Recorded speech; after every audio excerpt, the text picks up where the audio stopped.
माहौल बनाया है, उन सब का दिन है। इसलिए हम पूरी दुनिया के उस मेहनतकश लोगों को यहां से सेवा जोहार कहना चाहते हैं और उल गुलाम जिंदाबाद कहना चाहते हैं। और ये आज का दिन ये बताता है कि ये दुनिया बहुत विपरीत थी। मैं जब एक कार्यक्रम से आपके बीच में आ रहा था तो रास्ते में फोन आया कि बारिश आ गई है, आप लोग जल्दी आ जाइए। मैं रास्ते में यही सोच रहा था कि जिन मूल निवासी सर्व आदिवासी लोगों के पुरखे इससे भी ज्यादा विपरीत मौसम में, कुदरत से विपरीत मौसम में लड़ते हुए हमारे लिए इतना सुकून की दुनिया छोड़ गए, तो उनके लोग इस बारिश से घबराने वाले नहीं हैं और वो सारे यहां रहेंगे और जब तक अपना पूरा कार्यक्रम का मकसद पूरा ना हो। और यहां हजारों की संख्या में आप लोग यहां इकट्ठा होकर के ये बता रहे हैं कि चाहे मौसम की विपरीत मार हो, चाहे जालिम सरकारों की विपरीत नीतियां हो, उन सब से डरने और घबराने वाले ये मूल निवासी सर्व आदिवासी लोग नहीं हैं। इस बात के लिए भी हम आपको बधाई देना चाहते हैं। और बधाई इस बात के लिए भी कि अब तक हमने ये देखा कि जब आज विश्व आदिवासी दिवस मनाया जाता है तो लोगों को लगता है कि डीजे बजा करके नाचने गाने का उत्सव है, और यह है भी। जहां हम रायपुर से लेकर यहां तक आए और अब तक जितनी बार देश भर में घूमे हैं, पिछली बार 9 अगस्त को हम महाराष्ट्र और मध्य प्रदेश के बॉर्डर इलाके में दामोह में ऐसे ही बड़ी रैली में थे। उसके पहले हम यहां पर धमतरी और तुमली वहां गए, फिर नागपुर और गढ़चिरौली तक गए। इस पूरी बेल्ट में हमने देखा है आज भी धरती पर जहां हरियाली है, जल जंगल जमीन है, जहां सबसे ज्यादा खनिज है, वो सबको बचाए हुए सबसे ज्यादा आदिवासी है। और उन आदिवासियों के संघर्ष को हम सलाम करते हैं कि पूरे देश में आदिवासियों को बचाए। तो आप सबको इस बात के लिए मैं बधाई देता हूं और सर्व आदिवासी समाज जिला कांकेर के पूरी आयोजन समिति को बधाई देता हूं कि आज के कार्यक्रम को उन्होंने केवल नाच गाना और उत्सव का कार्यक्रम नहीं बनाया। आज के कार्यक्रम को उन्होंने वैचारिक गोष्ठी बनाया है, ताकि यहां पर जब आप इतने दूर दूर से आए हैं तो सोचने और समझने आए हैं कि आज हमारे लोगों के ऊपर कौन कौन से नए खतरे आ गए हैं, कौन से नए हमले बढ़ गए हैं, क्या हमसे छीना जा रहा है और जिसका वादा किया गया था क्या वो हमको मिल रहा है कि नहीं। इसके लिए भी ये वैचारिक गोष्ठी जरूरी है ताकि हम लोग यहां से एक दिशा लेकर जाएं और अपने आने वाले खतरों से हम लड़ना सीख जाएं। इसलिए भी ये वैचारिक गोष्ठी की जरूरत है, क्योंकि एक बात शुरू में ही बता दूं, जितने लोग जिम्मेदारी है, इसलिए हमारे पुरखों का कर्जा हमारे ऊपर। वो उल गुलाम का जो संघर्ष था क्या वो पूरा हो गया? जरा जोर से बताना कि बिरसा मुंडा का संघर्ष पूरा हो गया क्या? क्या जयपाल सिंह मुंडा ने जो सपना संविधान सभा में देखा था वो मिल गया अधिकार क्या? क्या सिद्धू कानू और तिलका मांझी ने जो कुर्बानी दी वो सारा हक हमारे लोगों को मिल गया है क्या? क्या वीर नारायण सिंह ने जिस सपने को देख के हुए कुर्बानी दे दी, या यहां से लेकर के जबलपुर मध्य प्रदेश में चाहे राजा रघुनाथ शाह हो चाहे शंकर शाह हो, तोप के गोले से लगाकर उड़ा दिया। जो सपना देखा था हमारे पुरखों ने वो पूरा हुआ है क्या? तो जब पूरा नहीं हुआ तो बताओ उनकी कुर्बानियों का भी कर्जा हमारे ऊपर है कि नहीं, कि जिसके लिए वो कुर्बान हुए वो हमें लड़ाई आगे बढ़ानी है। बताओ हम लड़ाई आगे बढ़ाएंगे तभी तो उनके सच्चे वारिस कहे जाएंगे। भाई आप क्या संकल्प लेने आए हैं क्या कि अपने पुरखों की लड़ाई को आगे बढ़ाना हमारी जिम्मेदारी है? ये जिम्मेदारी हमारी है कि नहीं? क्या हमारी लड़ाई लड़ने बिरसा मुंडा वापस आएंगे? क्या तिलका मांझी सिद्धू कानू आएंगे? वो तो अपने हिस्से की लड़ाई लड़कर चले गए और आपको ये अधिकार दे गए जिसको अगर हम बचा भी न पाए तो बताओ उनके वारिस कहे जाएंगे क्या? आपके सामने अब ऐसी ऐसी सरकारें हैं, ये चूंकि वैचारिक मंच है इसलिए राजनीतिक बात नहीं करेंगे, लेकिन जहां से नियम कानून बनता है, जिन लोगों को आपके वोट से ताकत मिलती है, जब वो बड़ी कुर्सी पर बैठते हैं तो वो आपके लिए काम करते हैं कि नहीं? और अगर आपके खिलाफ काम करते हैं तो बताओ सवाल पूछने का हक बाबा साहब अम्बेडकर का संविधान देता है कि नहीं देता है? भाई बताइए, हमारे वोट से ही उनको ताकत मिली है कि नहीं? अरे भाई, जो रायपुर में कुर्सी पर बैठे हैं वो हमारे वोट से बैठे हैं कि नहीं? और जो दिल्ली में बैठे हैं वो किसकी ताकत से बैठे हैं? आप एक बार सोचो कि आपका मन करे कि 500, 1000 की नोट आप बंद कर दो, आपकी जेब में नोट होगी तब भी आप नोट बंद कर सकते हो क्या? नोट बंद करने का फैसला कौन लेता है? जो बड़ी कुर्सी पर बैठा होता है। और बड़ी कुर्सी पर कोई कैसे बैठा है? आपके वोट से। तो बताओ, नोट में ताकत है कि आपके वोट में ताकत है? अरे भाई, समझ गए कि नहीं कि नोट में ताकत है कि आपके वोट में ताकत है? तो बताओ जरा, एक सवाल कांकेर के लोगों, एक जरा हम भी लिटमस टेस्ट करते हैं। आपको भरोसा है क्या कि आपका वोट सही जगह जा रहा है? अरे भाई, आपका वोट सही से गिना जा रहा है, आपको भरोसा है? मशीन पे भरोसा है? समझदार को इशारा काफी है, अब इसके आगे बोलने की जरूरत नहीं। बताओ, बाबा साहब के अम्बेडकर के संविधान ने ये जो वोट डालने का अधिकार दिया, आज आपको पता ही नहीं कि आपका वोट का अधिकार सुरक्षित है कि नहीं। बताओ, नागरिक होने के नाते हमारी जिम्मेदारी है कि नहीं ये पूछें कि जो हमारे वोट को भी लूट ले उससे सवाल पूछना हमारी जिम्मेदारी होनी चाहिए। और इसलिए हम ये बात आपसे पूछने आए हैं, आपने जिसको ताकत दिया वो लोग अगर बड़ी कुर्सियों पर बैठे तो बिरसा मुंडा की बड़ी बड़ी मूर्तियां बनवाते हैं कि नहीं बनवाते हैं? जरा बताना। अरे भाई, बिरसा मुंडा की मूर्ति पर माला वो भी पहनाते हैं कि नहीं पहनाते? उनके जयंती के दिन जोर जोर से सेवा जोहार का नारा लगाते हैं कि नहीं लगाते? फ्रेंड्स कह के भी रील बनाते हैं कि नहीं बनाते? अरे भाई, नौजवानों समझ गए कि नहीं समझ गए? जिनको बिरसा मुंडा की मूर्ति से दिक्कत नहीं है, उनको बिरसा मुंडा के संघर्ष और विचार से दिक्कत हो जाए तो बताओ, आपको सवाल पूछने की जरूरत बन पड़ती है कि नहीं बनती है? उसी बिरसा मुंडा की मूर्ति के नीचे खड़े होकर जिस दिन ये सर्व आदिवासी समाज ये पूछने लगे, उलगुलान पूरा हो गया क्या? छत्तीसगढ़ में आदिवासी समाज की आबादी कितनी? जरा जोर से बताना। अभी तो गिनती ही ढंग से नहीं हो रही है, और जो गिना जा रहा है उसका भी पता नहीं कि सबको गिन रहे कि नहीं। गलत तो नहीं कह रहा? अरे भाई, गिनती सबकी हो रही है सही से क्या? आपकी गिनती अगर सही से हो जाए तो हमको तो बताने वाले कह रहे थे कि 30 से 32% तक आबादी यहाँ पर केवल आदिवासी की है। गलत तो नहीं कह रहा? 32% आबादी है। और अगर पूरे मूल निवासी समाज को जोड़ लें तो छत्तीसगढ़ में कितनी आबादी?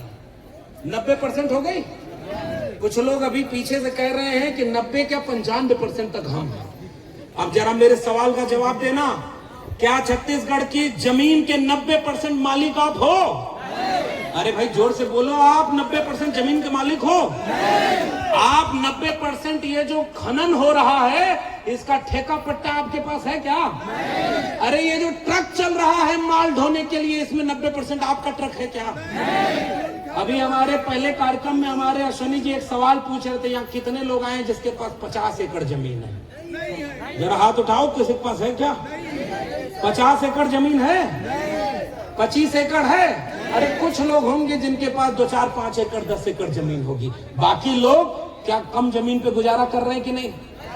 तो ये जो अबुआ दिशुम अबुआ राज का नारा बिरसा मुंडा ने लगाया था, वो नारा आज भी अधूरा है कि नहीं? मैं आपसे सवाल पूछने आया।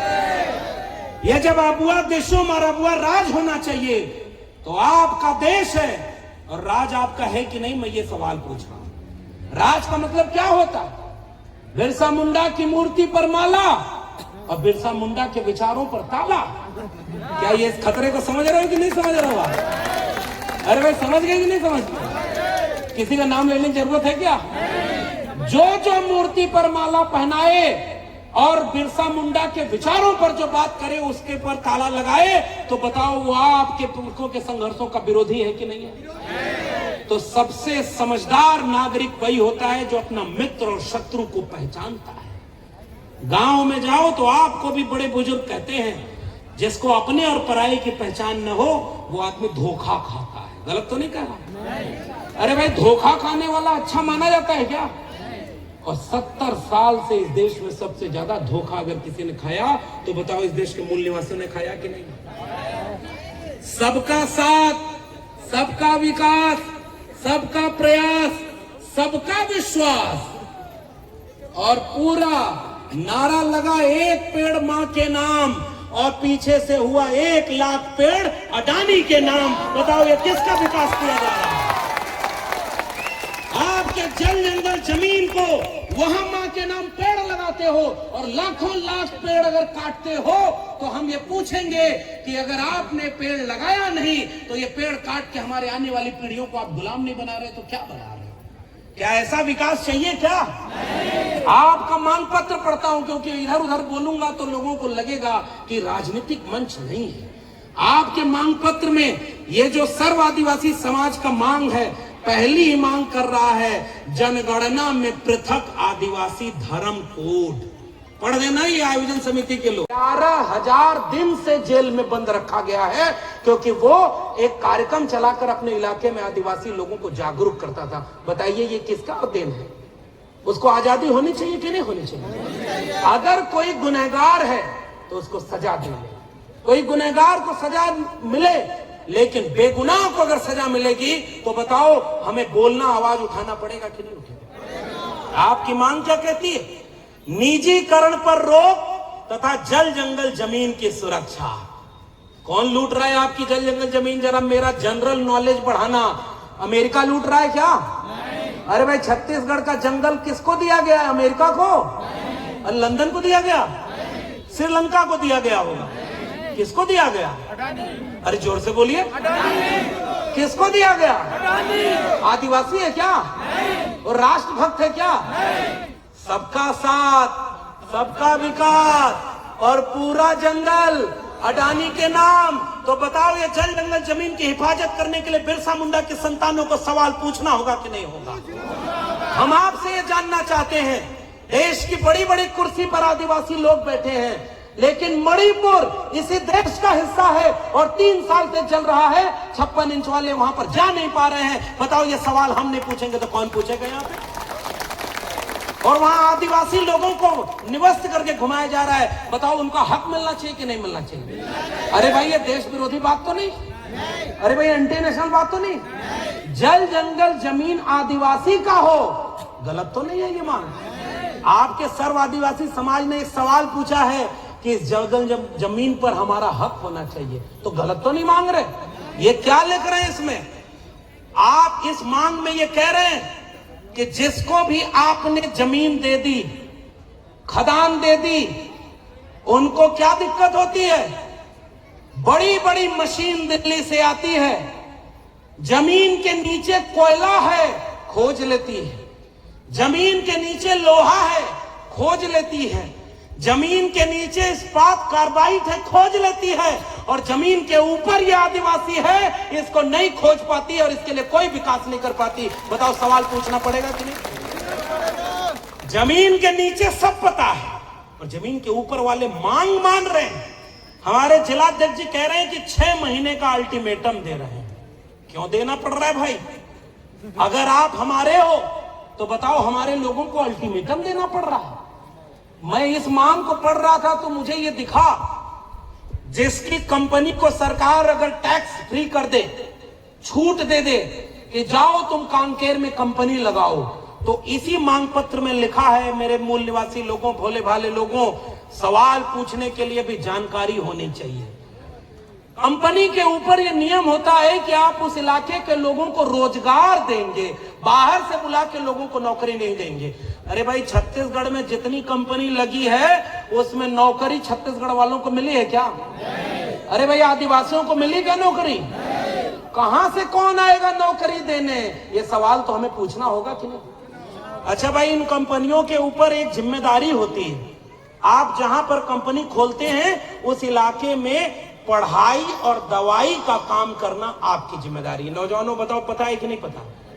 अरे भाई इन कंपनियों की जिम्मेदारी है कि नहीं पढ़ाई और दवाई?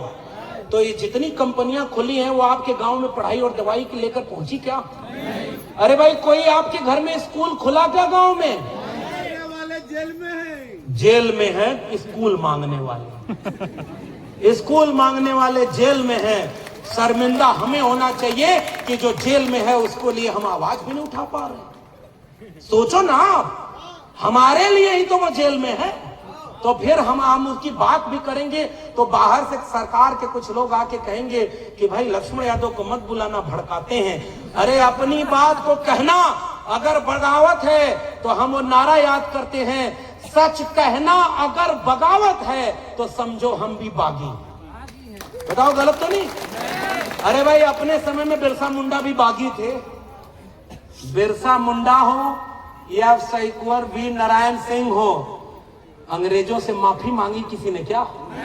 अरे भाई जोर से बोलना, कोई अंग्रेजों के सामने माफी मांगा क्या? अरे कोई माफी मांग के पेंशन लिया क्या? तो जो नहीं झुका है वही हमारा पुरखा है। तो पुरखों के सम्मान में आपको भी बिना डरे मौजूदा हुकूमत से सवाल करना होगा, तब आप कहना कि आप उनके वारिस हो, वरना हम उनके वारिस नहीं कहे जाए। ये बात हमारी जिम्मेदारी की है। कुंवर रघुनाथ शाह और शंकर शाह अगर नहीं पढ़े हो तो पढ़ना मेरे लोगों। मैं किताब का नाम बता के जा रहा हूं। हमारे ही साथी हैं डॉक्टर जितेंद्र मीणा, उन्होंने किताब लिखी राष्ट्र निर्माण में आदिवासी। और जब अंग्रेजों से लड़ रहे थे और वो पूरा राज था उनका, अपने लोगों के लिए अंग्रेजों से लड़ गए। अंग्रेजों ने पकड़ करके तोप को सीने पर बांध करके गोला से उड़ा दिया, उनके शरीर का टुकड़ा भी इकट्ठा नहीं हो पाया था। बताओ रघुनाथ शाह और शंकर शाह की कुर्बानी हमारे से हिसाब मांगेंगी कि नहीं आने वाली पीढ़ियां? वो डरे तो नहीं। और वो किसके लिए कुर्बान हुए थे कि आप अपनी जल जंगल जमीन भी नहीं बचा पाएंगे।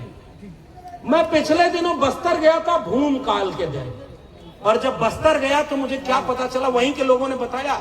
भाई मैं थोड़ा दाएं बाएं नहीं बोलूंगा क्योंकि मुझे लौट कर दिल्ली ही जाना है। वहां आजकल बुलडोजर भी बहुत खड़ा रहता है, इसलिए मैं बहुत डरता हूं। भाई मैं तो डरना वाला। लेकिन मैं जब वहां गया तो लोगों ने बताया मौजूदा गृह मंत्री के बेटे के नाम बस्तर और जगदलपुर में जमीन है। आप लोग बताओ गलत है इस बात की, सही है? भाई मुझे नहीं पता, वहां के लोगों ने बताया। आप बताओ गलत तो नहीं सोचना है? गृह मंत्री के बेटे के नाम वहां जमीन है, गलत तो नहीं कह रहा हूं? इसका मतलब वो खेती करने बीच बीच में बक्सर आते होंगे, गलत तो नहीं कह रहा? भाई आपकी जमीन कैसे हो गई? आप हल चलाते हो क्या उसमें? जमीन जिस आदिवासी के उसके पास, यही मैंने हाथ उठवा के पूछा, 50 एकड़ से ऊपर जमीन किसी का ही नहीं। तो ये मांग पत्र क्या कहता है? ये मांग पत्र कहता है कि अगर आपने कंपनी लगाई तो हमारे बेटा बेटी को शिक्षा कौन देगा? सड़क बनाने का कहते हो आप कि आदिवासी विरोध करते हैं कि उनको विकास नहीं चाहिए। हमने इस पर्चे को पढ़ा और आदिवासियों के गांव गांव जाके जो सीखा है वो इस मंच से बोल रहा हूं। आदिवासी कहता है सड़क हमें भी चाहिए, लेकिन तुम नहीं बताओगे सड़क कहां से बनेगी, हम बताएंगे कि सड़क कहां बनेगी और उस सड़क का उपयोग कहां होगा। बताओ ये गलत बात है क्या? उस सड़क पर चल करके कंपनियां आ जाएं और पूरे छत्तीसगढ़ को लूट ले जाएं, या उस सड़क पर चल करके भी कोई मास्टर आए, कोई डॉक्टर आए और वो छत्तीसगढ़ के लोगों की पढ़ाई और कमाई और दवाई की बात करे, तो बताओ छत्तीसगढ़ के लोग विकास विरोधी हैं क्या? क्या किसी आदिवासी ने विकास का विरोध किया क्या? कौन आदिवासी नहीं चाहता? मैं दिल्ली विश्वविद्यालय में 14 साल प्रोफेसर था, और मेरे कांकेर के लोगों, एक बात मैं कहूं बुरा मत मानना, हमारे यहाँ सीटें खाली रह जाती हैं जो शेड्यूल ट्राइब के लिए आरक्षित होती हैं, क्योंकि आपके गांव के बच्चे वहां बड़ी बड़ी यूनिवर्सिटी में पहुंच ही नहीं पाते और वहां सीटें खाली रह जाती हैं और कोई और वहां पर आपका हक मारे हुए। बताओ इसका दोषी कौन है? मैं विश्वविद्यालय में पढ़ाता था।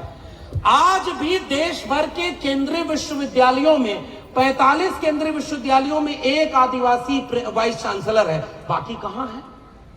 ये सवाल तो यहां से पूछना होगा ना। सुप्रीम कोर्ट में आज तक एक भी आदिवासी जज बना है और आजादी का अमृत काल चल रहा है। तो बताओ बस्तर और कांकेर के लोगों, ये अमृत काल किसका है? ये सवाल आप नहीं पूछोगे तो कौन पूछेगा? यही पूछने हम आए हैं। सबका भारत अगर है तो सबको इस भारत में नजर आना चाहिए, यही तो हम बात कहने आए और यही आपका मांग पत्र है।